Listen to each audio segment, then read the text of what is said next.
Kemudian teman-teman sekalian kita akan masuk pada siang ini hadis ke-10 pembentukan karakter muslimah tentang masalah hijrah.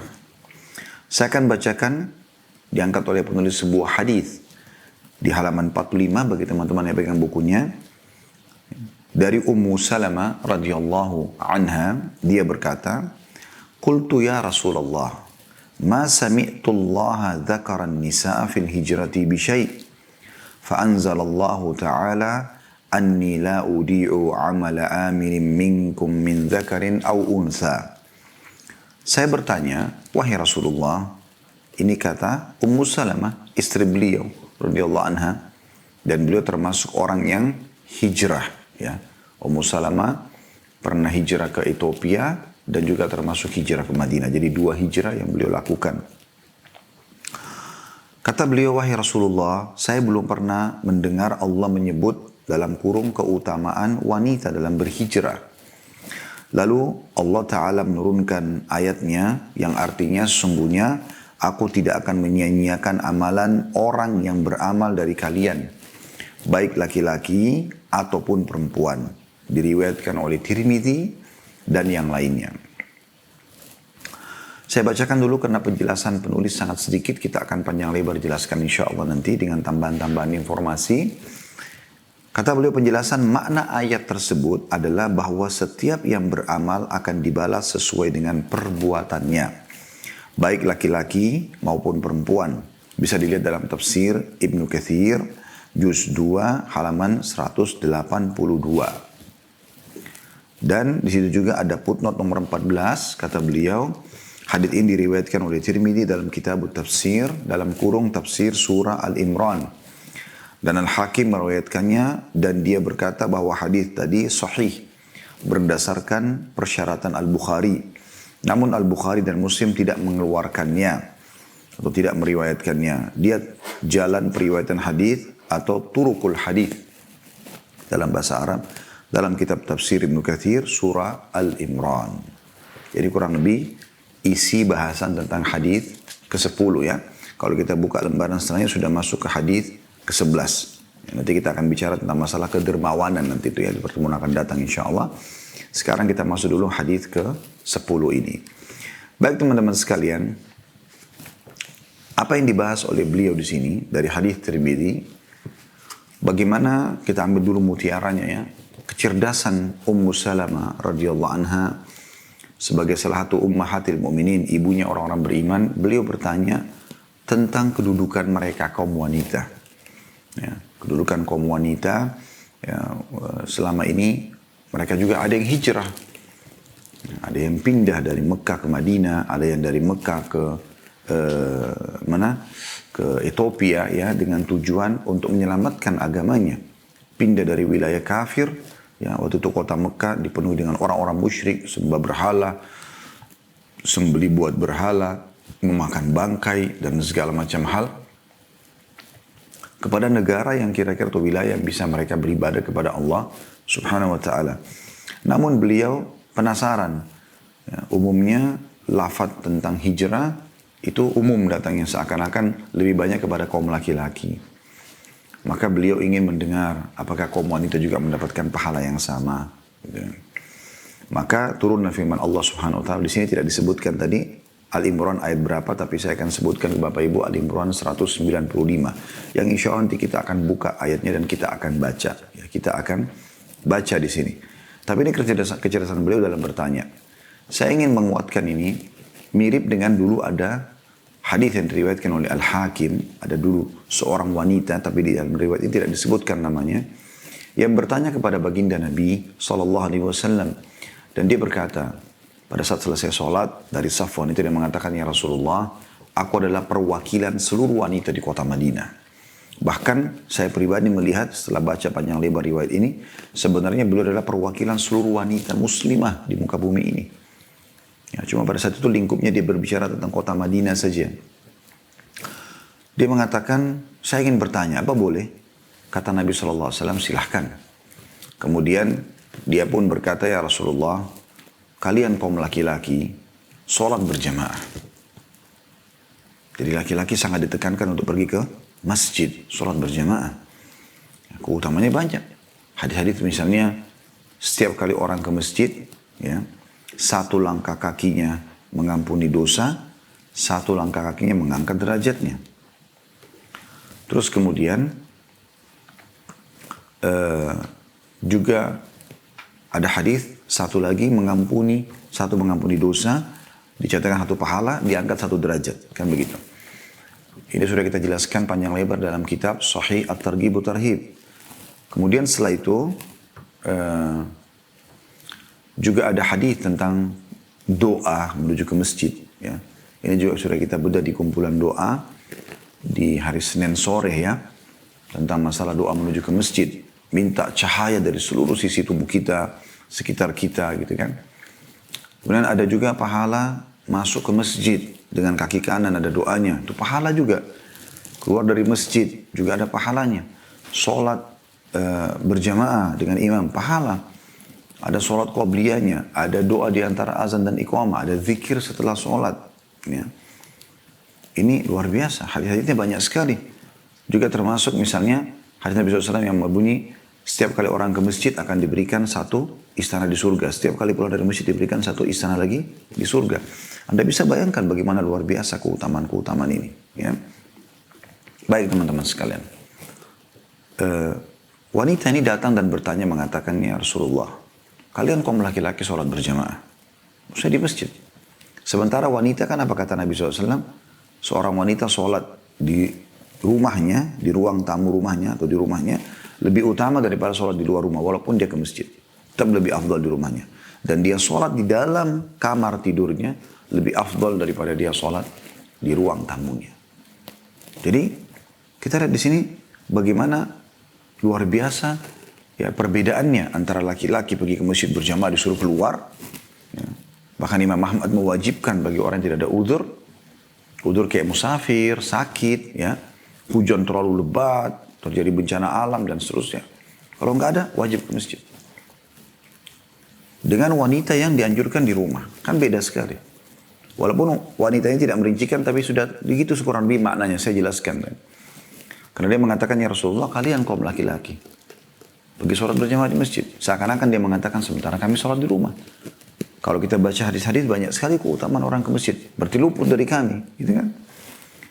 Yang kedua, kalian mengantar jenazah. Ada hadis Nabi SAW yang berbunyi, siapa yang mensolati jenazah. Ya. Kemudian dia mengantarnya sampai dikubur. Sampai dikuburkan ya. Maka dia akan mendapatkan 2 qirat. Yang satu qiratnya seperti gunung, seperti sebuah gunung. Ya.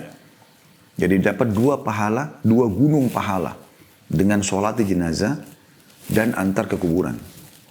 Jadi sangat mudah sebenarnya. Sementara kaum wanita dianjurkan tidak ikut-ikutan ke masjid sholat jenazah ataupun tidak ikut-ikutan ke kuburan. Boleh dia sholat jenazah di rumahnya, kalau ada keluarganya meninggal dia sholati di rumah situ mayitnya, tapi dia nggak dianjurkan pergi ke kuburan. Pendapat ulama yang paling kuat disebutkan oleh Imam Qurtubi rahimahullah, wanita tidak pergi antar jenazah. Kecuali wanita itu betul-betul orang yang sudah berumur, tidak akan melahirkan fitnah, mungkin masih ada celah, tapi anjuran untuk tidak mengantar. Dan wanita sahabat ini menjelaskan masalah itu. Dia mengatakan apa? Sementara kalian mengantar jenazah. Oke lah, sholat jenazah kan pahala kita sama nih, satu gunung. Tapi kalau mengantar jenazahnya kami tidak ikut, berarti kalian lebih dong satu gunung. Ya seakan-akan begitu. Dia mengatakan kalian mengantar jenazah. Karena Nabi SAW mengatakan siapa yang mensolati jenazah lalu mengantarnya dapat 2 gunung. Dan siapa yang mensolati tanpa mengantar jenazah dapat 1 gunung, 1 qirat. Jadi seakan-akan kaum wanita lebih cenderung mendapatkan 1 qirat saja, 1 gunung. Ya, dan tidak mendapatkan 1 qirat lagi yang mengantar sampai pemakaman. Jadi ada perbedaan nih. Yang ketiga, kalian mencari nafkah buat kami. Mencari nafkah buat kami. Mencari nafkah ini dalam sebuah hadis Bukhari disebutkan, siapa yang ikhlas mencari nafkah buat keluarganya seperti mujahid di jalan Allah. Wanita tidak ada kewajiban. Mereka tinggal terima hasil kerja dan pendapatan suaminya. Tentu kita harapkan yang halal ya, yang dianjurkan. Kemudian dia tinggal menikmatinya. Dia makan, dia minum, dia beli pakaian, dia nikmati sama anak-anaknya, ada naungan rumah. Ya kan? ada transportasi gitu-gitu.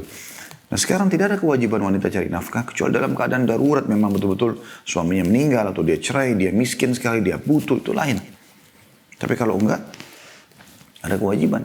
Berarti ada lagi nilai pahala mencari nafkah yang bisa luput dari kaum wanita karena mereka tidak punya kewajiban, sementara laki-laki punya kewajiban. Apakah Anda sudah tahu teman-teman sekalian, kenapa laki-laki dalam warisan kalau ada orang tua atau seorang meninggal, laki-laki dapat 2, perempuan dapat 1. Kenapa perempuan dapat 1? Kenapa enggak dapat 2 sama dengan laki-laki? Allah berfirman, lidzakari mithlu hadzil unthayain. Laki-laki mendapatkan double dari warisan kaum wanita. Apa sebabnya? Kata ulama, karena kaum wanita selalu aman. Sebelum dia menikah, maka walinya atau ayahnya wajib menafkahinya. Bahkan diberikan pahala yang sangat besar dalam membiayai anak perempuan. Walaupun anak laki-laki juga bisa. Nah, ada kewajiban, tapi anak perempuan itu punya keutamaan sendiri dalam membiayai mereka. Maka itu punya kedudukan. Nah, jadi di sini kita bisa lihat bagaimana mencari nafkah pahalanya besar, sementara wanita tidak punya kewajiban. Dan wanita di sini, teman-teman sekalian, tidak ada kewajiban, dia selalu aman sebelum menikah dibiayai oleh orang tuanya. Setelah menikah, dan tidak ada kewajiban dia bekerja di situ. Setelah menikah, dia dibiayai oleh suaminya. Bahkan diwajibkan bagi suami untuk membiayai hidup si perempuan ini gitu. Baik. Sementara laki-laki, kewajiban nafkah dari orang tua, dari ayah, itu adalah sampai balik. Setelah balik, hukumnya sudah sunnah.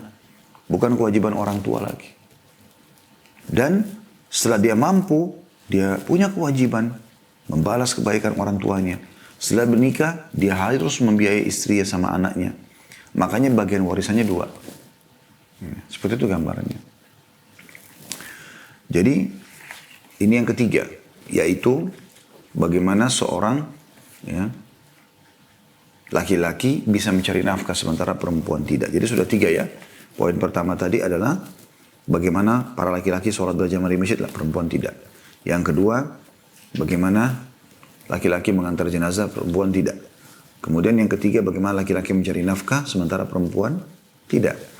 Dan yang keempat kata wanita ini, kalian berjihad di jalan Allah.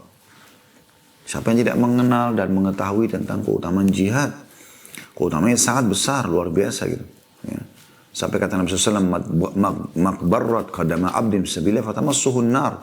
Hadis sahih sehingga saya riwayatkan Imam Muslim. Kata Nabi SAW, tidak ada 2 telapak kaki seseorang yang pergi berperang jihad, disentuh debu medan perang, kemudian disentuh oleh api neraka. Pahalanya besar sekali. Mereka hanya bisa, atau mereka akan membawa 1 dari 2. Pada saat pergi berjihad asal mereka ikhlas. Yang pertama mati syahid dan masuk surga tanpa hisab. Bisa menyelamatkan 70 keluarga segala macam. Masuk bersama dia selama itu adalah orang-orang beriman. Kemudian yang kedua, dia bawa kemenangan. Kalau dia tidak terbunuh, dia bawa kemenangan. Jadi karena maka tidak ada istilah kalah bagi para mujahidin. Pahalanya besar sekali. Saya pernah ada sahabat mengatakan, ya Rasulullah, ada enggak amal soleh yang kira-kira bisa menyamai pahala jihad? Kata Nabi SAW, saya tidak temukan. Saya tidak temukan. Ya.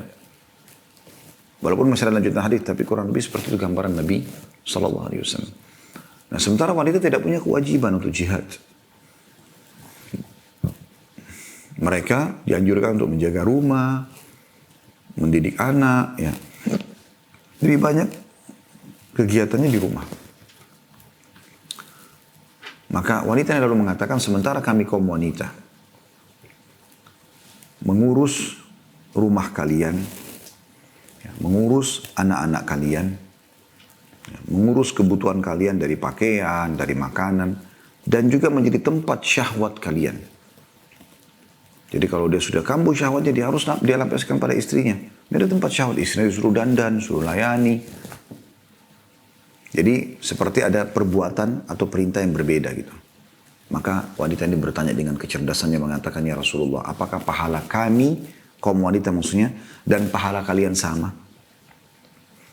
Maka Nabi SAW balik ke arah jemaah laki-laki, lalu berkata, Ada nggak pertanyaan dalam Islam yang lebih penting daripada ini? Makna sabda Nabi SAW ini, kalau setiap laki-laki dan perempuan memahami fungsi masing-masing dan menjalankannya sesuai dengan perintah Allah, maka tentram kehidupan di masyarakat. Maka para sahabat laki-laki terdiam, lalu beliau memandang ke arah wanita tersebut sambil mengatakan, pulanglah dan sampaikan kepada seluruh wanita yang kau temui bahwasanya pahala kalian sama. Jadi ibu-ibu jangan pernah anggap remeh merawat rumah, menjaga anak, masak, mencuci. Kegiatan rumah itu luar biasa. Walaupun ada di antara muslim yang mungkin tidak mengerjakan secara langsung, dibantu oleh pembantu misalnya, tetap sama. Karena kan dia mengempalai, ya. Dia yang memerintahkan, dia menganjurkan, dia yang mengatur segala macam. Itu juga termasuk dalam. Tapi tentu kalau seseorang mengerjakan langsung dengan tangannya, itu lebih besar pahalanya. Makanya Zainab radhiyallahu anha, istri Nabi SAW, ya, waktu Nabi SAW mau meninggal, beliau mengatakan kepada para istrinya semua dikumpulin, orang yang paling pertama menyusul aku di antara kalian adalah orang yang paling panjang tangannya di antara kalian. Kata Aisyah radhiyallahu anha, setelah Nabi SAW meninggal, kami sering mengukur tangan-tangan kami. Mereka berpikir secara letterlet bahwasanya tangan itu akan memanjang. Kata Aisyah, kami memahami apa maksud Nabi SAW setelah Zainab meninggal. Karena dia adalah istri Nabi yang paling pertama menyusul Nabi SAW di antara kami. Nah, kami temukan ternyata Zainab adalah orang yang paling gemar bersedekah, tapi dari hasil tangannya sendiri. Semua istri Nabi suka bersedekah. Ya. Tetapi Zainab berbeda. Misal dia mau bersedekah baju perang, dia jahit sendiri. Dia mau bersedekah makanan, dia masak sendiri. Jadi mengerjakan dengan tangan sendiri punya nilai pahala. Jadi wanita di rumah boleh saja dia mengajak pembantu untuk bantu dia potong-potong bawang, cabai, sayur-sayuran, taruh garam, ini merica segala macam. Ya, cuci baju mungkin pakai pembantu, boleh saja. Tapi akan beda pahalanya dengan orang yang langsung mengerjakannya. Walaupun semua ada pahalanya di sisi Allah Subhanahu Wa Taala. Nah, hadis-hadis seperti ini teman-teman sekalian menggambarkan kepada kita memang ada perbedaan tugas di sebagian tugas antara laki-laki sama perempuan. Tidak semuanya sama. Ada juga yang sama. Seperti sholat 5 waktu. Walaupun wanita juga punya masa haid. Yang kalau kita ambil standar internasional, hampir rata-rata semua wanita itu antara 6 sampai 7 hari. Ada yang kurang dari itu, ada yang lebih dari itu. Tapi ini standarnya. Berarti kalau kita ambil sepekan dalam setiap bulan, artinya dalam 1 bulan ada 1/4 yang wanita tidak sholat. Selama dia belum manufos, ya, atau sudah, yang kita bahasakan sudah balik. Antara kita bicara sudah balik, mulai ada hukum taklif, beban hukum dalam syariat, sampai dia manufos ini kan sudah nggak keluar lagi darah haid, maka dia wajib sholat terus seperti laki-laki. Tapi kalau dia masih di masa haid ini, dan ini waktu yang paling panjang dalam hidup seorang wanita muslimah umumnya, dari mulai 12 tahun, 13 tahun balik, sampai dia manufos mungkin 45, 50 tahun, ada yang sampai 60 tahun baru manufos. Di situ dia 1/4 dari waktu dia setiap bulan dia nggak sholat. Kita belum bicara kalau dia hamil. Hamil itu berbeda, berarti dia juga tetap sholat ya karena tidak ada haid. Tapi di masa haidnya ini berarti dia tidak sholat 1/4. Kita pertemukan misal kalau ada seorang laki-laki umur 70 tahun beribadah, sholat, kita ambil bicara sholat. Sementara perempuan umur 70 tahun juga ibadah. Maksudnya 70 tahun selama itu dia ibadah. Mungkin umurnya lebih dari 70 tahun. Kita ambil 70 tahun ini mulai hukum taklif. Ya. Maka akan ada perbedaan jumlah secara kuantitas sholat laki-laki sama perempuan. Karena laki-laki tidak ada libur, tidak ada haid. Sebulan full semua. 1 hari semua harus sholat 5 waktu sholat. Perempuan karena ada masa haidnya, berarti ada hari-hari yang berkurang. Dan itu bukan waktu yang sedikit. Itu bukan waktu yang sedikit. Kalau setiap, anggap tidak usah 70, 50 tahun aja sebelum manufos misalnya. Dia dari umur 15 tahun sampai 50 tahun, berarti 35 tahun misalnya dia haid. Maka dari 35 tahun ini ada 1/4-nya dia tidak sholat. Dan tidak wajib dia ganti. Karena ada masa haid. Kan begitu. Tapi kuasa Allah Subhanahu Wa Ta'ala, Allah memberikan titik-titik pahala di sisi yang lain. Kayak tadi, merawat rumah, merawat anak, melayani suami dengan baik, ya, mengalah dengan suami, mendahulukannya, mengejar surga dari dia. Ini luar biasa ini. Ya. Ini mengurus rumah semua ini, satu sama paketnya, itu adalah perintah yang luar biasa bagi muslimah. Oleh karena itu Allah Subhanahu wa taala jelaskan di sini dalam surah Al-Imran ayat 195 yang disebutkan dalam hadis, ya. Kalau Allah tidak akan menyia-nyiakan pahala, ya, laki-laki dan perempuan walaupun ada perbedaan, ya, perbuatan atau perintah di sebagian mereka. Ya. Baik teman-teman sekalian, ini kurang lebih mutiara yang pertama tentang masalah cerdasnya, ya, Ummu Salamah radhiyallahu anha, dan mutiara yang kedua kita ambil adalah bagaimana Allah Subhanahu wa taala membalas laki-laki dan perempuan dengan kemahamurahannya, kemahasempurnaannya, masing-masing mendapatkan pahala yang sempurna walaupun ada beberapa kegiatan mereka yang berbeda. Ya, ada kegiatan mereka yang berbeda. Coba kita lihat teman-teman sekalian Al-Imran 195 yang disebutkan dalam hadis ini, ya. Walaupun nanti kita akan singgung insya Allah sebentar. Karena poin bahasan kita sebenarnya mutiara yang ketiga nanti tentang masalah keutamaan hijrah. Dan ini akan lebih banyak kita bahas dengan izin Allah Subhanahu wa taala. Teman-teman bisa buka di aplikasi handphonenya surah Al-Imran surah nomor 3 ayat 195 yang berbunyi. Saya akan bacakan. A'udzubillahi minasyaitonirrajim. Ini ayat, potongan ayat ini yang ditulis oleh penulis di buku, ya. فاستجاب لهم ربهم أني لا أضيع عمل عامل منكم من ذكر أو أنثى بعضكم من بعد. Ya, tadi sampai unsa itu saksi bahasa yang ditulis oleh penulis tadi. Kita baca lengkap ayatnya. Ba'dukum min ba'd falladzina hajaru wa ukhriju min diyarihim wa udhu fi sabili wa qatalu wa qutilu la ukaffiranna anhum sayi'atin wa la udkhilannahum jannatin tajri min tahtil anharu thawaban min indillah wallahu indahu husnul thawab. Yang artinya, maka Tuhan mereka memperkenankan permohonan mereka seraya berfirman, sesungguhnya aku tidak menyia-nyiakan amal orang-orang yang beramal di antara kamu, baik laki-laki ataupun perempuan. Siapa yang Allah Subhanahu wa taala perkenankan permohonannya? Pertanyaannya Ummu Salamah tadi. Karena hadis yang kita sebutkan riwayat Tirmidzi tadi, pertanyaan Ummu Salamah kepada Nabi SAW, kenapa tidak kami temukan ada singgungan ayat-ayat Al-Quran tentang wanita yang hijrah? Maka turunlah firman Allah SWT. Berarti memang yang dimaksud ini Allah perkenankan adalah permintaan para wanita. Kira-kira kami dapat pahala enggak sih sama dengan laki-laki? Termasuk kami juga sempat hijrah gitu kan.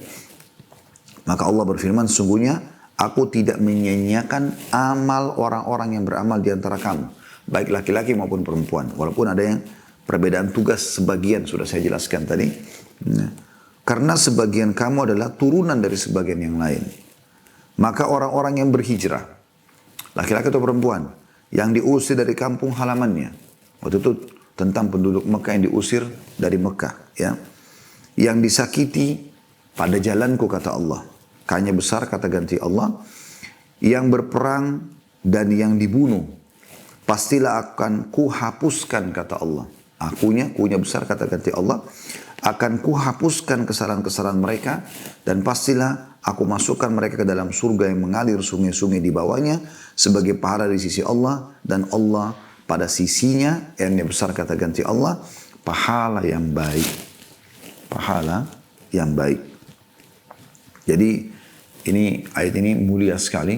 Bagaimana Allah Subhanahu wa taala memberikan balasan semua wanita yang mengikuti apa yang laki-laki kerjakan. Contoh tadi, kalau dia sholat di rumah, tapi kalau dia mau ke masjid boleh saja. Ya. Laki-laki boleh ngantar jenazah, tapi kalau dia memang, ya tadi saya bilang, Imam Qurtubi mengatakan kalau lepas ibadah dari fitnah, dan dia mau kejar keutamanya dan dia jauh dari kaum laki-laki, bisa.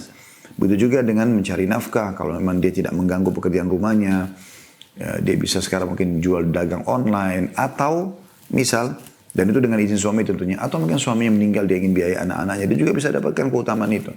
Begitu juga dengan jihad, dibolehkan tapi bukan kewajiban bagi mereka. Bagaimana Nusaybah binti Ka'ab Hafsah binti Umar, Aisyah binti Abi Bakar radhiyallahu anhum ajma'in sering atau pernah ikut berperang bersama Nabi SAW, dan mereka menyiapkan minum untuk para mujahidin, ya, mengobati orang-orang yang luka, ya, dan seterusnya. Ini adalah bagian yang dibolehkan dalam syariat, walaupun bukan kewajiban bagi kaum wanita. Tapi kalau mereka pun tidak mengerjakan apa yang laki-laki kerjakan itu, tetap mereka akan mendapatkan pahala. Ya, ada hal-hal yang tidak mungkin laki-laki bisa lakukan, seperti misalnya hamil. 9 bulan membawa janin tersebut, ini punya keutamaan sendiri sisi Allah SWT. Kalau dia ikhlas menerima itu, ya bagaimana Allah titipkan anak manusia di perutnya, dan dia harus keluar bolak-balik ke kamar mandi, di ranjang, di meja makan, keluar ke pasar, silaturahim keluarga, harus bawa janin tersebut 9 bulan. Setelah itu, ya, melahirkan. Ini juga nggak mungkin terjadi bagi kaum laki-laki. Setelah itu menyusui. Mana ada laki-laki bisa melakukan semua ini? Nggak mungkin. Allah Subhanahu wa taala turunkan, ya, atau berikan pahala untuk mereka yang sangat besar di situ. Bagaimana si janin ini selama dia tumbuh besar, si ibu juga akan panen pahala, dan Allah menyuruh agar semua anak lebih mendahulukan ibunya dalam hal khidmah, pelayanan daripada ayahnya. Ya. Makanya sahabat mengatakan, ya Rasulullah, siapa orang yang paling layak aku layani? Ya, kata Nabi SAW, ibumu. Siapa lagi Rasulullah? Ibumu. Siapa lagi Rasulullah? Ibumu. Dan siapa lagi Rasulullah? Ayahmu. Walaupun hadits ini bukan berarti mutlak semuanya ibu didahulukan. Karena ada juga hak-hak ayah, tidak mungkin ibunya masuk di situ. Seperti misalnya hak penisbatan nama. Ya, walaupun ibu yang mengandung, tetap aja anak itu dinisbatkan kepada ayahnya. Seburuk apapun ayahnya, ya, tetap dinisbatkan kepada dia. Tidak boleh diganti ke yang lain, tidak boleh ganti ke suami. Tidak pernah kita dengar Aisyah Muhammad. Tidak pernah Nabi Muhammad SAW laki-laki yang sangat mulia. Tetap Aisyah binti Abi Bakar. Tidak pernah kita dengar Hafsah Muhammad SAW, tapi yang ada adalah Hafsah binti Umar. Ya, kemudian juga Sofia binti Huyai. Sofia radhiyallahu anha istri Nabi SAW orang Yahudi. Huyai ayahnya pendeta Yahudi tapi meninggal dalam keadaan kafir. Tetap dikatakan Sofia binti Huyai. Nggak dihapus nasab ayahnya. Ini nggak mungkin diambil alih oleh ibu, gitu kan? Ini jelas. Ya. Juwairiyah binti Harith. Itu juga ya, istri Nabi SAW. Ya. Kemudian pernikahan, tidak boleh anak perempuan menikah tanpa izin walinya, walaupun ibunya setuju 1000 kali, tetap saja kalau ayahnya nggak setuju sebagai wali, batal. Kata Nabi SAW, wanita manapun yang menikahkan dirinya tanpa izin walinya, nikahnya batal. Walaupun ibunya setuju. Ya. Sebaliknya fatwa ulama, kalau si ayah sudah setuju walaupun ibu nggak setuju, tetap sah pernikahan tersebut, dan itu tidak masuk dalam bab durhaka pada ibu. Nah, ibu tidak punya hak untuk menahan pernikahan anaknya, gitu kan. Kecuali memang yang datang adalah laki-laki fasik, buruk, ahli maksiat, jauh dari Allah SWT, itu lain, penolakannya syar'i, gitu kan. Jadi ini jelas, gitu. Jadi ada hak-hak ayah, gitu. Baik. Teman-teman sekalian, ayat ini juga menjelaskan kepada kita tentang masalah keutamaan orang yang hijrah, ya. Bagaimana di sini banyak sekali Allah janjikan keutamaan-keutamaan mereka dapatkan, ya. Mereka akan diampuni dosa-dosanya, dimasukkan ke dalam surga, ya, sebagai balasan dari Allah Subhanahu wa taala. Baik, kita akan coba masuk teman-teman sekalian membahas mutiara yang ketiga. Tadi itu menjelaskan Al-Imran 195 karena memang disebutkan dalam bahasan hadis riwayat Tirmidzi tadi yang kita bahas. Kita akan coba masuk sekarang teman-teman sekalian ke bahasan masalah hijrah. Ya. Ada tulisan Dr. Fadl Ilahi yang saya melihat ini adalah tulisan yang sangat menarik sebenarnya untuk dibahas, ya. Karena memang beliau merincikan tentang masalah hijrah itu sendiri. Jadi ada kurang lebih 2 poin yang dibahas, ya, dalam masalah ini, yaitu makna hijrah di jalan Allah Subhanahu wa taala, dan yang kedua dalil syar'i bahwa hijrah di jalan Allah termasuk kunci rezeki. Hijrah sendiri menurut beliau, al-muhajirah atau hijrah, sebagaimana dikatakan oleh Imam Ar-Raghib Al-Asfahani, adalah keluar dari negara kafir kepada negeri iman. Sebagaimana para sahabat hijrah dari Mekah ke Madinah. Itu yang paling nyata. Makanya mereka mendapatkan julukan abadi al-muhajirin. Dan Allah mengatakan muhajirin, disebutkan mereka. Wal muhajirina al-muhajirina wal ansar. Ansar adalah penduduk Madinah yang menolong Nabi SAW. Tapi muhajir disebutkan. Predikat itu melekat pada mereka untuk menjelaskan tentang definisi hijrah memang benar pindah dari negara kafir ke negara muslim. Dan ini perlu sekali ditekankan kepada setiap muslim yang tinggal di wilayah-wilayah yang mereka tidak bisa beribadah. Apakah itu desa, apakah itu kota, apalagi kalau sampai negara yang secara umum semuanya terjadi penyiksaan umat Islam. Mereka tidak bisa beribadah, mereka tidak bisa punya masjid, mereka nggak bisa membacakan Al-Quran. Mereka wajib hijrah di sini. Nggak boleh mereka tinggal di wilayah itu. Ya. Dan ini ancamannya sangat tegas. Nanti kan kita bacakan firman Allah Subhanahu Wa Taala yang mengancam masalah itu. Ya. Nggak boleh sama sekali. Maka mereka harus hijrah. Dan pada saat mereka hijrah, mereka akan mendapatkan banyak sekali manfaat tentunya. Hijrah jalan Allah ini, sebagaimana dikatakan oleh, kata beliau ya, Sayyid Muhammad Rashid Ridha, harus dengan sebenar-benarnya. Artinya, maksud orang yang berhijrah dari negerinya adalah untuk mendapatkan ridha Allah dengan menegakkan agamanya, yang ia merupakan kewajiban baginya. Dan merupakan sesuatu yang dicintai Allah. Juga untuk menolong saudara-saudaranya yang beriman dari permusuhan orang-orang kafir. Mungkin Anda masih ingat hadis nomor 1 yang diangkat oleh Imam Bukhari rahimahullah dalam kitab Sahih beliau tentang niat. Apa kata Nabi SAW dari hadis Umar bin Khattab radhiyallahu anhu, innamal a'malu bin niyat. Semua amal tergantung daripada niatnya. Wa innamal likulli imri'in ma nawa. Setiap orang akan mendapatkan sesuai dengan niatnya. Lalu lanjutan hadis, "Faman kana hijratuhu ila Allah wa rasulih." Siapa yang hijrahnya karena Allah dan Rasulnya, dia pindah dari negara kafir, dari kota kafir, dari desa perkampungan yang kafir ke wilayah Islam, ya, karena Allah, fa hijratuhu ila Allah wa rasulih. Maka dia akan dapatkan pahalanya. "Wa man kanat hijratuhu di dunya yusibuha." Siapa yang hijrahnya karena mau kejar dunia, ya, hanya untuk supaya bisa buka bisnis baru segala macam. Aw imra'atin yankihuha, atau wanita yang dia nikahi, fa hijratu ila ma hajara ilaih. Maka hijrahnya sesuai dengan apa yang dia niatkan. Nah, kebetulan sebab sudah urutnya, sebab disebutkan hadis ini adalah ada 2 orang sahabat Nabi sempat hijrah. Ya, kemudian berdua ini ngobrol di tengah jalan. Yang satu mengatakan dari Mekah ke Madinah, ya, saya nanti kalau tiba di Madinah, karena di Mekah usaha-usaha saya ini pada diambil oleh orang-orang Quraisy, maka saya akan buka usaha-usaha lagi. Dia niatnya mau bisnis. Bukan karena hijrah, mengejar pahala Allah SWT. Karena pada saat itu wajib umat Islam hijrah. Wajib, bukan pilihan. Berdosa kalau mereka tidak hijrah. Gitu. Kemudian yang satu lagi mengatakan, saya dengar di Madinah ada seorang wanita muslimah cantik. Saya nanti tiba di Madinah ingin melamarnya. Maka Nabi SAW menyebutkan hadis ini. Siapa yang hijrahnya karena Allah dan Rasulnya, dia akan dapat pahala hijrah itu. Siapa yang hijrahnya karena dunia yang dia kejar, atau wanita yang dia mau nikahi, maka dia akan mendapatkan juga apa yang diinginkan. Tapi tidak ada pahalanya. Nah, tidak ada pahala hijrah. Sementara yang dikejar adalah pahala hijrahnya. Pahala hijrahnya. Ini kurang lebih definisi tentang masalah hijrah. Ya.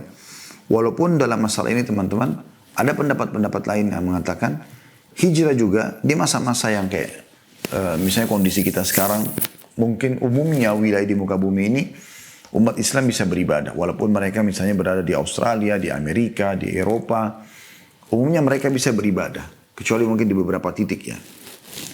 Tapi umumnya mereka bisa beribadah. Bahkan tidak sedikit mereka punya masjid ya.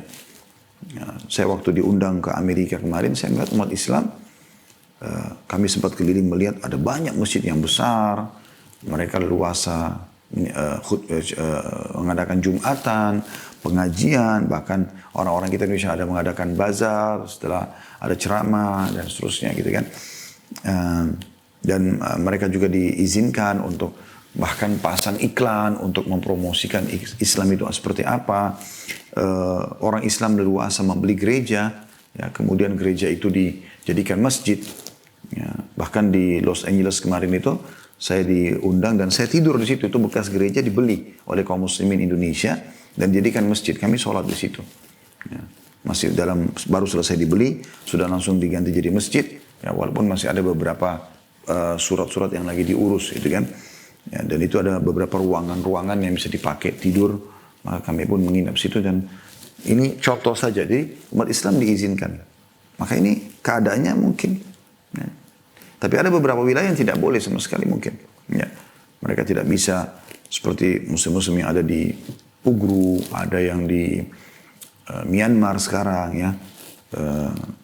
Teman-teman muslim yang tertekan lah ya di beberapa wilayah, maka mereka sebaiknya hijrah selama mereka bisa menyelamatkan agama mereka.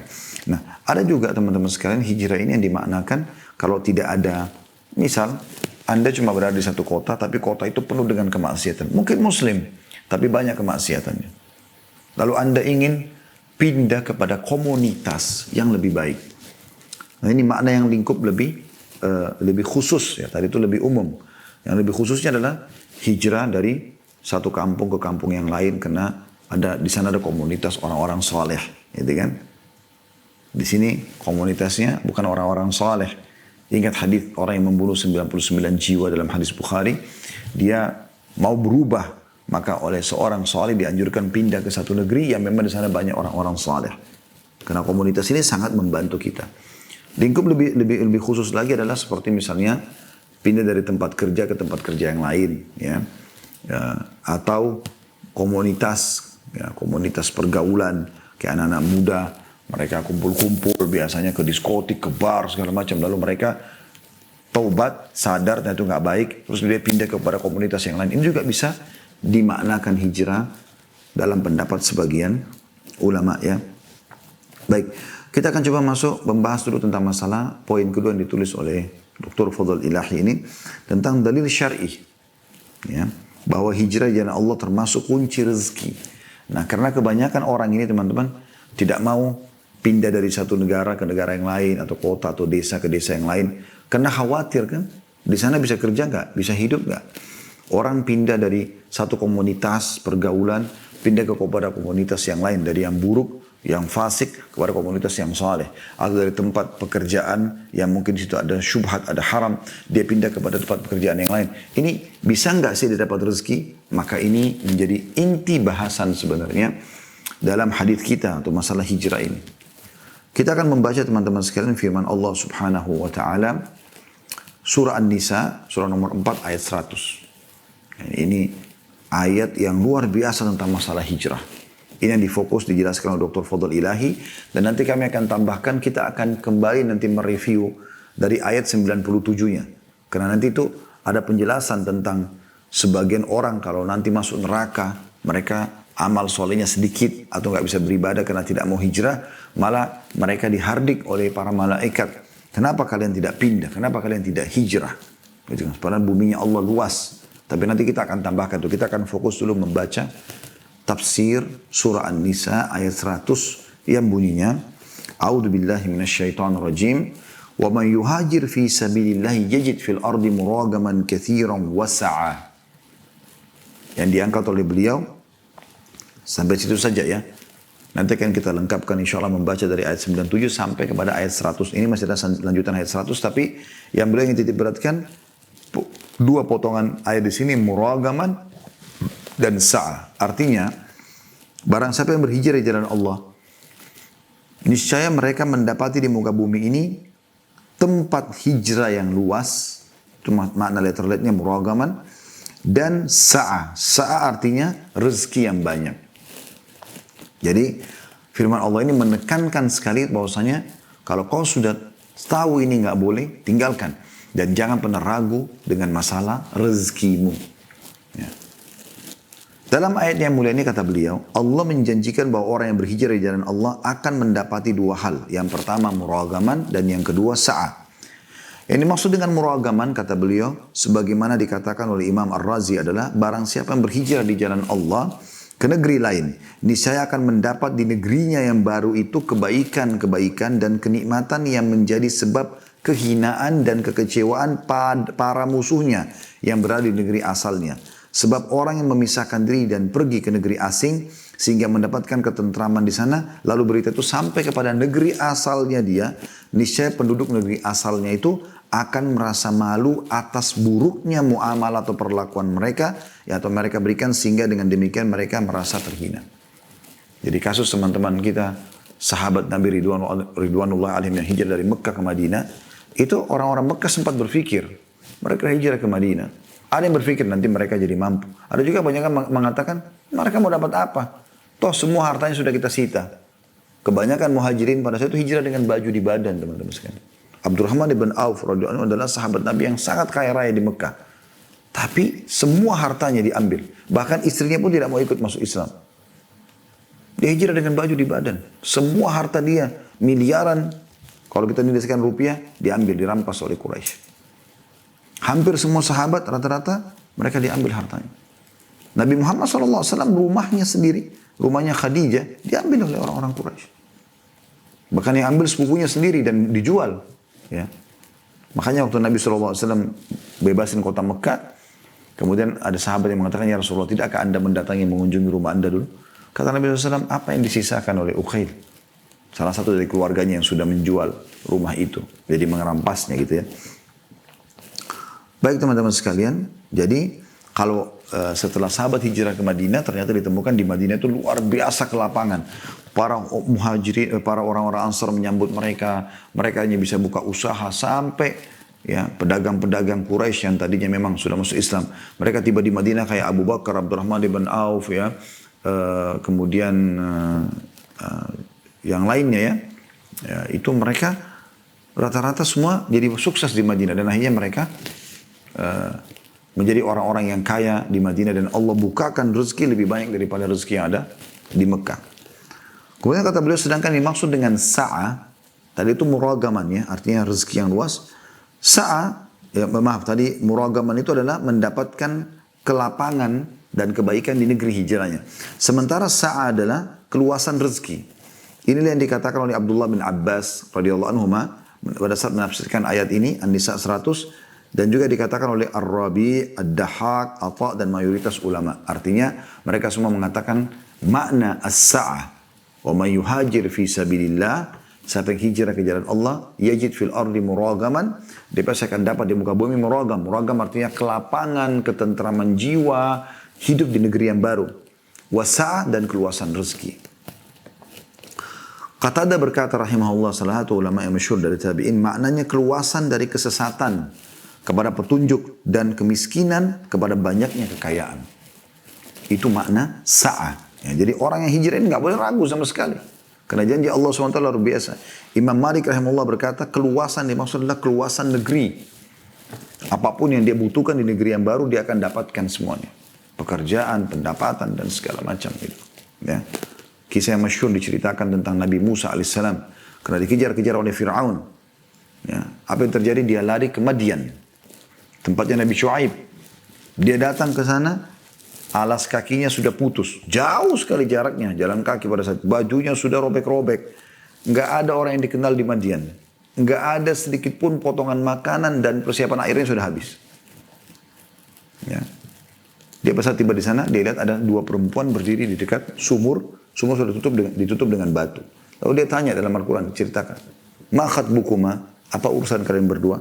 Kedua mengatakan, qala ta'ala nasqi hatta nusdir riya. Kami tidak mungkin bisa mengambil air sampai diangkat batu ini. Wa abuna syekhun kabir. Sementara ayah kami adalah orang yang tua. Gitu kan. Maka Nabi Musa AS mengangkat batu itu. Kemudian fasaqah lahuma. Lalu memberikan kepada mereka dua air. Thumma tawalla ila dhil. Lalu dia pergi ke bawah pohon. Lalu Nabi Musa AS menyampaikan, ya Allah, sesungguhnya aku sangat miskin terhadap apa yang engkau berikan rezeki. Inni bima anzalta ilai min khairin fakir. Jadi, kata sebagian ulama, nggak ada sendalnya udah putus, bajunya sudah compang-camping, perjalanan jauh, makanan nggak punya, minuman nggak punya, kenalan nggak ada, gitu kan. Tapi karena dia niat hijrah menyelamatkan agama dan imannya, maka rupanya nggak lama setelah dia di bawah pohon itu, faja'athu ihdahuma tamshi ala istihya. Maka salah satu dari dua perempuan tadi yang diberikan minum itu, anaknya Nabi Shu'aib, datang dalam kondisi dia malu. Qalat inna abi yad'uka liyajziyaka ajra ma saqaita lana. Sesungguhnya ayahku memanggilmu untuk memberikan balasan kepadamu karena kau telah memberikan kepada kami air. Jadi rupanya di Madian itu ada satu sumur teman-teman. Di pagi hari ada 10 orang laki-laki mengangkat batu yang menutupin sumur lalu dibuka. Nah penduduk Madian boleh ambil air. Menjelang sore hari ditutup kembali supaya orang-orang yang mampir dari luar Madian tidak menaruh racun, tidak mengambil air itu mengurasnya sampai habis. Karena itu sumber airnya mereka gitu. Maka Nabi Musa pun jalan. Sehingga ceritanya ketemu sama Nabi Syuaib. Setelah menceritakan semua panjang lebar, Nabi Syuaib mengatakan, najauta minal qawmi zalimin. Kau telah selamat dari orang-orang zalim. Ya. Maka anak perempuannya langsung mengatakan, ya abati istajiru inna khaira man istajartal qawiyul amin. Wahai ayahku, sewalah orang ini. Maksudnya Nabi Musa, ya. Karena sebaik-baik orang yang kamu sewa, supaya bisa selalu ngambilkan kita air, ngurus gembalaan kita gitu ya. Ya, orang yang qawiyun amin, yang kuat, Nabi Musa bisa angkat batu sendiri yang 10 orang angkat gitu kan. Dan amin terpercaya. Kenapa amin terpercaya? Waktu Nabi Musa alaihissalam ngikutin anaknya Nabi Syuaib ini, anak Nabi Syuaib yang perempuan jalan di depan, rupanya ada angin yang meniup sehingga pakaiannya agak ketat. Ya, maka Nabi Musa alaihissalam menyuruh anak perempuan ini jalan di belakang dan Musa di depan alaihissalam lalu menunjukkan kiri atau kanannya. Maka itu amanah yang luar biasa karena tidak mau melihat auratnya wanita ini. Nah, gara-gara itu, ya, Nabi Syuaib mengatakan, inni uridu an unkihaka ihda ibnatayya hataini ala an tahjurani thamani hijaj. Fa in atmamta asyran fa min indik. Ya. Artinya, sekarang aku ingin menikahkan kamu dengan salah satu dari anak perempuan saya ini, tapi dengan syarat, kamu terikat akad denganku 8 kali musim haji. Maksudnya 8 tahun kamu kerja dengan saya. Gantinya adalah kamu nikah anak saya. Jadi maharnya adalah kerja 8 tahun. Kalau kamu mau sempurnakan 10 tahun dari sisi kamu sendiri. Maka Nabi Musa pun setuju. Akhirnya Nabi Musa tiba-tiba pada hari yang sama. Karena hijrah di jalan Allah dapat istri. Hari itu juga. Dapat tempat tinggal. Dapat pekerjaan. Ya. Ada keluarga sini, ada mertua. Ya. Dan Nabi Syuaib adalah Nabi di situ. Pemimpin masyarakat. Dengan hari yang sama, hanya karena hijrah. Ini teman-teman harus menjadi sebuah cambukan yang sangat keras bagi orang-orang yang masih ketakutan mau hijrah. Dapat gak ya, dapat pekerjaan gak ya, dapat ini gak ya, dapat itu gak ya. Ini semua harus terbantahkan. Ya. Mengomentari kata beliau pendapat di atas Imam Malik, Imam Qurtubi mengatakan, pendapat Imam Malik lebih dekat pada kefasihan, ungkapan bahasa Arab, sebab keluasan negeri. Karena Imam Malik mengatakan wasa'a itu keluasan negeri. Dan banyaknya bangunan menunjukkan keluasan rezeki. Juga menunjukkan kelapangan dada yang siap menanggung kesedihan dan pikiran serta hal-hal lain yang menunjukkan kemudahan. Kata beliau, pendapat mana saja yang kita ambil dari ketiga pendapat di atas, keluasan rezeki kah, keluasan negeri kah, gitu kan. Itu semuanya. Kata ada juga mengatakan keluasan dari kesesatan kepada petunjuk, gitu kan. Kata beliau, dari manapun pendapat tiga ini yang kita pilih, yang jelas semuanya menunjukkan bahwa orang yang berhijrah di jalan Allah akan mendapatkan janji dari Allah merupakan keluasan rezeki, baik dengan ungkapan langsung maupun yang tidak langsung. Dan sungguh Allah, janji Allah yang maha perkasa lagi maha menentukan adalah suatu janji yang hak, serta tidak pernah luput. Dan siapakah yang lebih menepati janji daripada Allah? Kata beliau, sungguh dunia dari dahulu dan sampai sekarang masih menyaksikan kebenaran janji ini. Dan saya kira, kata beliau, orang yang mengetahui sedikit tentang sejarah Islam pun sudah tahu akan peristiwa hijrahnya para sahabat Nabi Ridwanullah alaihim, ya, ke Madinah. Ketika para sahabat meninggalkan rumah-rumah, harta benda dan kekayaan mereka untuk hijrah di jalan Allah Ta'ala, Allah serta-merta mengganti semuanya. Allah memberikan kepada mereka kunci-kunci negeri Syam. Ya. Negeri Syam pada saat itu ada 4 negara. Kalau sekarang jadi 4 negara. Jordania, Libanon, Syria, dan Palestina. Dulu namanya Syam. Ya. Jadi setelah mereka hijrah ke Madinah, Allah SWT berikan mereka kunci-kunci negeri Syam. Karena di zaman Umar bin Khattab radhiyallahu anhu, di mana beliau seorang muhajir. Zaman khilafah beliau di tahun 15 Hijriah, beliau mengirim pasukan Abu Ubaidah bin Jarrah dan Khalid bin Walid. Dua-duanya juga muhajir. Ya, memimpin menyerang negeri Syam sampai Palestina takluk di tangan kaum muslimin. Dan kunci Masjid Aqsa diserahkan kepada Umar bin Khattab oleh pendeta pada saat itu. Kemudian juga kata beliau Persia juga sama. Di tahun 16 Hijriah, beliau mengutus Sa'ad bin Abi Waqqas kalau ke negeri Syam, 12.000 pasukan. Ke 1 tahun setelahnya, tahun 16 Hijriah, beliau utus Sa'ad bin Abi Waqqas dengan 30.000 pasukan. Beliau buka kesempatan siapa yang mau jihad dari muslimin boleh ikut. Pergi ke negeri Persia melawan 240.000 pasukan Persia dan mereka menang. Ya, kurang lebih 3/4 wilayah Persia pada saat itu takluk di tangan kaum muslimin. Masih ada sebagian kecil yang belum terbebaskan, tapi umumnya ya istana putihnya Persia, Kisra direbut. Dan Nabi SAW sudah mengatakan, sungguh sebagian kecil dari sahabatku akan merebut istana putihnya Kisra. Dan itu terjadi di zaman Umar radhiyallahu anhu. Itu para muhajirin. Walaupun ada orang-orang Ansar yang ikut, tapi muhajirin Allah SWT berikan. Kata beliau, dan Allah membuka untuk mereka kunci-kunci rezeki, kunci-kunci negeri Syam, Persia dan Yaman. Allah berikan kepada mereka kekuasaan atas istana-istana negeri Syam yang merah. Maksudnya bangunan mereka kebanyakan dari tanah yang berwarna merah. Juga istana Madain yang putih, istananya negeri Persia. Ya. Kepada mereka juga dibukakan pintu-pintu Sana'a, Sana'a ibu kota Yaman. Serta ditundukkan untuk mereka berbagai simpanan kekayaan Kaisar dan Kisra. Kaisar, julukan bagi raja Romawi, Kaisar. Ya. Kalau Kisra, julukan bagi raja Persia. Mirip sama Mesir, Fir'aun, itu julukan raja. Ya. Nanti setelah Fir'aun ini ada lagi kayak Ramses I, Ramses II, dan seterusnya gitu kan.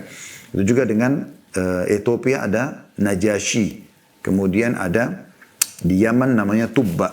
Yang Allah SWT mengatakan waqomu Tubba. Ya, itu julukan bagi raja-raja mereka. Kata beliau Imam Ar-Razi menjelaskan kesimpulan tafsir ayat yang mulia ini berkata, seakan-akan dikatakan wahai manusia, jika kamu membenci hijrah dari tanah airmu hanya karena takut mendapatkan kesusahan dan ujian dalam perjalananmu, maka sekali-kali jangan takut. Karena sungguhnya Allah Ta'ala akan memberimu berbagai nikmat yang agung dan pahala yang besar dalam hijrahmu. Hal yang kemudian menyebabkan kehinaan musuh-musuhmu dan menjadi sebab bagi kelapangan hidupmu. Ini yang ditulis oleh Dr. Fadl Ilahi. Baik teman-teman sekalian, kita coba ya, melihat juga ya, seperti apa sebenarnya firman Allah Subhanahu wa taala masih dalam surah An-Nisa, tapi kita baca dari ayat 97-nya ya. Bisa dibuka di aplikasi Al-Qur'annya di handphone.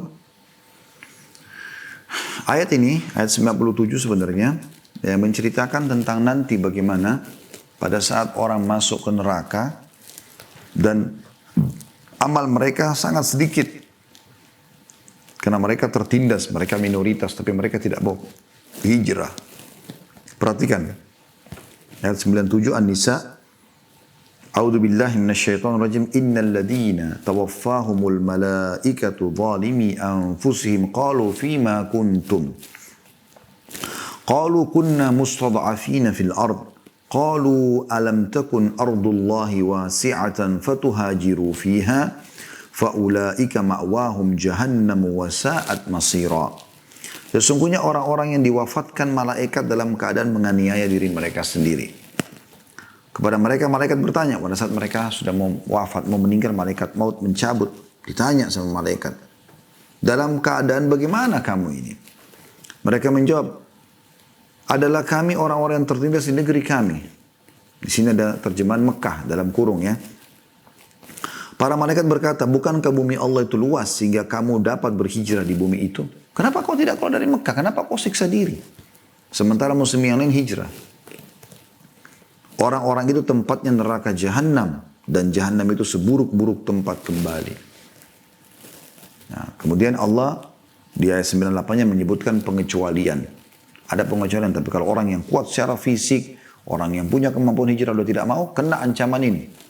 Ayat 98-nya Allah mengatakan illal mustada'afina minar rijali wan nisa'i wal wildani la yastati'una hilatan wa la yahtaduna sabila, kecuali mereka yang tertindas baik laki-laki atau wanita ataupun anak-anak yang tidak mampu berdaya upaya dan tidak mengetahui jalan untuk hijrah. Ayat 99 faulaika 'asallahu an ya'fu anhum wa kana Allahu 'afuwan ghafura.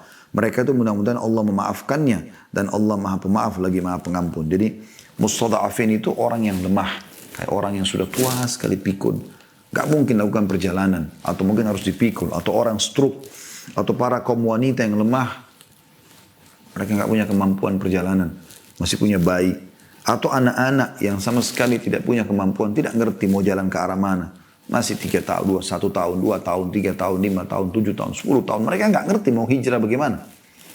Orang-orang seperti ini Allah masih bisa memaafkan. Tapi seorang laki-laki yang kuat, bahkan banyak di antara sahabat yang kita dengarkan hadits Ummu Salamah tadi yang sebab jadi bahasan kita ini, bagaimana para wanita juga ada yang hijrah. Mereka hijrah, termasuk Ummu Salamah. Ya. Termasuk juga salah satu istri Nabi yang lain yang hijrah, anaknya Abu Sufyan, Ummu Habibah radhiyallahu anha, yang hijrah juga ke Ethiopia, yang akhirnya Nabi SAW melamarnya melalui Najasyi. Ya. Jadi semua mereka hijrah. Dan banyak wanita-wanita yang hijrah ke Madinah, walaupun tidak semua namanya kami ketahui ya, atau tidak semua disebutkan. Tapi mereka hijrah, dan pada saat mereka hijrah, sempat suami-suami mereka di Mekah ada yang mengeluh dan mengatakan, Muhammad telah mengambil istri-istri kami. Maka Allah SWT melarang Nabi Muhammad SAW mengembalikan para wanita-wanita muslimah ini. Kalau benar-benar diuji imannya benar, gak boleh dikembalikan. Allah SWT mengatakan, mereka para laki-laki itu tidak halal lagi untuk menyentuh wanita muslimah ini. Muslimah ini juga tidak halal lagi ketemu sama suaminya yang kafir, kecuali memang mereka beriman. Dan bagi para sahabat yang mau menikahi para muhajirat, wanita yang hijrah ke Madinah ini, ya, dibolehkan dengan cara mengembalikan maharnya si suami kafir itu. Kemudian setelah selesai masa iddahnya, dia boleh menikahi wanita tersebut. Ya. Kemudian ayat 100-nya tadi yang sudah kita bahas, potongan awalnya, kita akan baca lengkap sekarang. Allah mengatakan, وَمَا يُهَاجِرْ فِي سَبِيلِ اللَّهِ يَجِدْ فِي الْأَرْضِ مُرَاغَمًا كَثِيرًا وَسَعًا. Ini sudah kita jelaskan tadi ya. Barang siapa yang hijrah di jalan Allah, maka dia akan dapat di muka bumi muragaman. Ingat tadi muragaman, kelapangan negeri, ya, wasa'a dan keluasan rezeki. Lanjutannya, ya, ini penting. Kalau ada orang yang hijrah di tengah perjalanan meninggal, bagaimana dia? Belum sempat sampai ke negeri hijrahnya. Allah mengatakan, وَمَنْ يَخْرُجْ مِنْ بَيْتِهِ مُهَاجِرًا إِلَى اللَّهِ وَرَسُولِهِ ثُمَّ يُدْرِكْهُ الْمَوْتُ فَقَدْ وَقَعَ أَجْرُهُ عَلَى اللَّهِ. Dan barang siapa yang keluar dari rumahnya, hijrah karena Allah dan Rasulnya, kemudian dia meninggal, masih tengah jalan meninggal, maka telah dicatatkan pahala untuknya di sisi Allah. Wa kana Allahu ghafurur rahima. Dan Allah Maha Pengampun lagi Maha Penyayang, ya.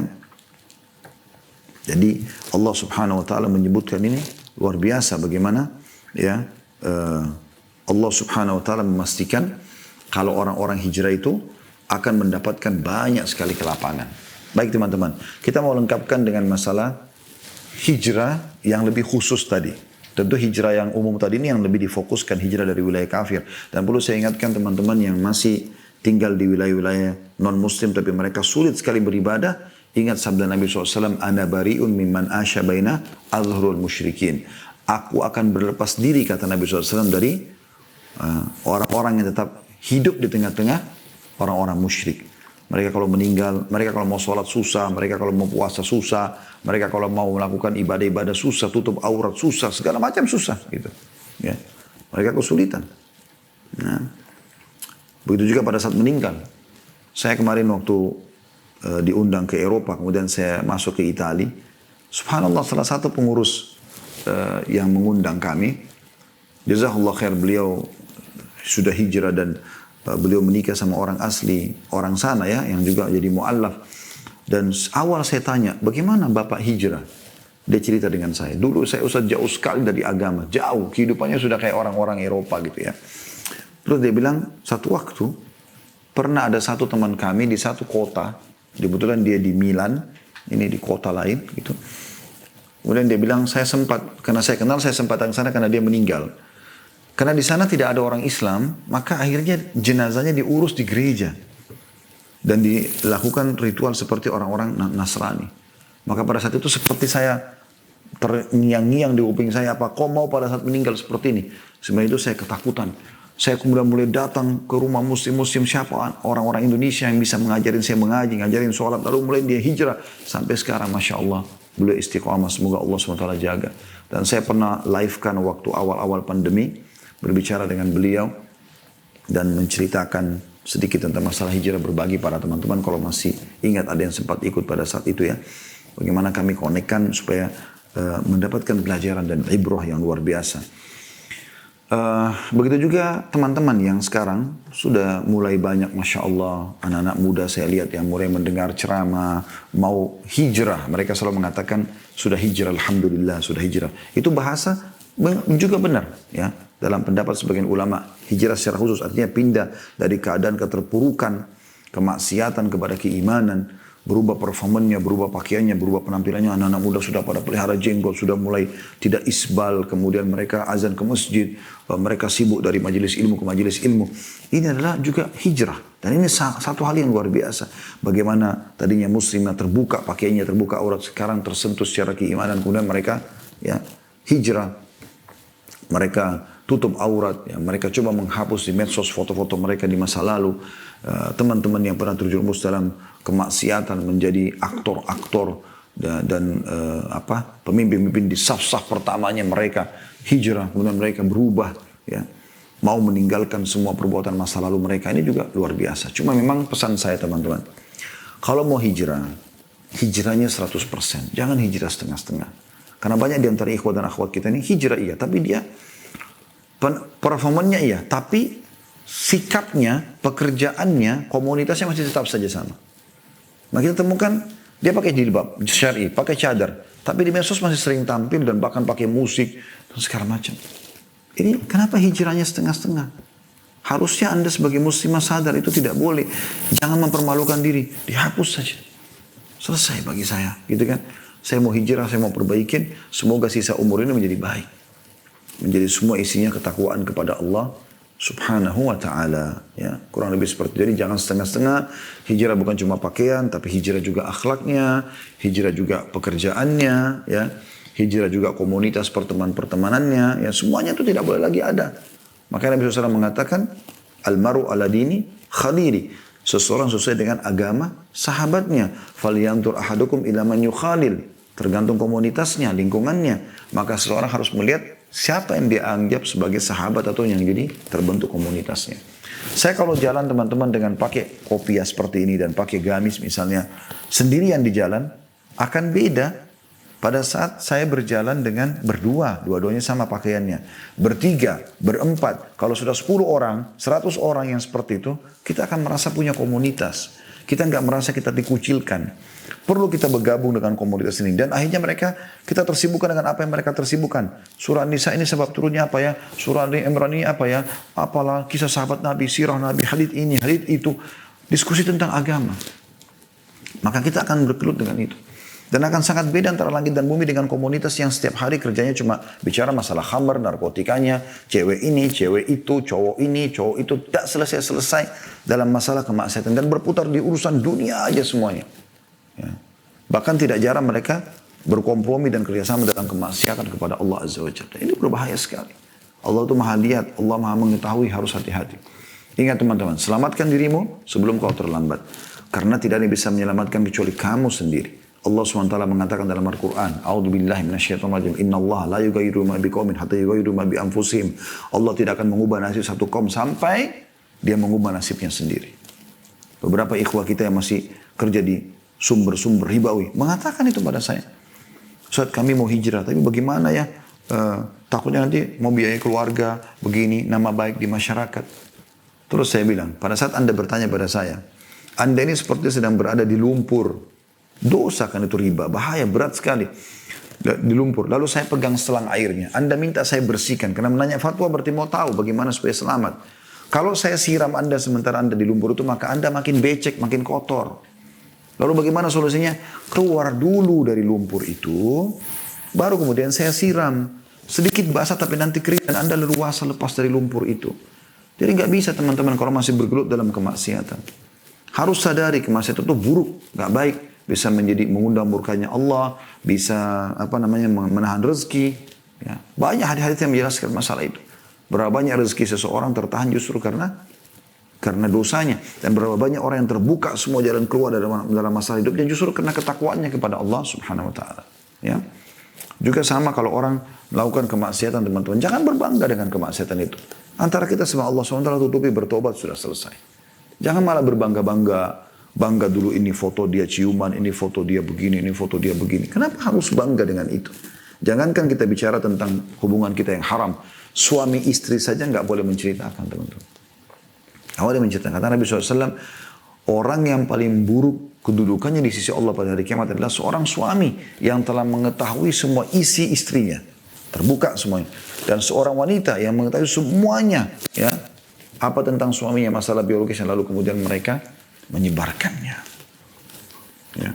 Lalu kata Nabi SAW, pada saat Asma ya, mengatakan radhiyallahu anha, ya Rasulullah, kaum laki-laki dan kaum wanita melakukan itu. Mereka di Madinah menceritakan.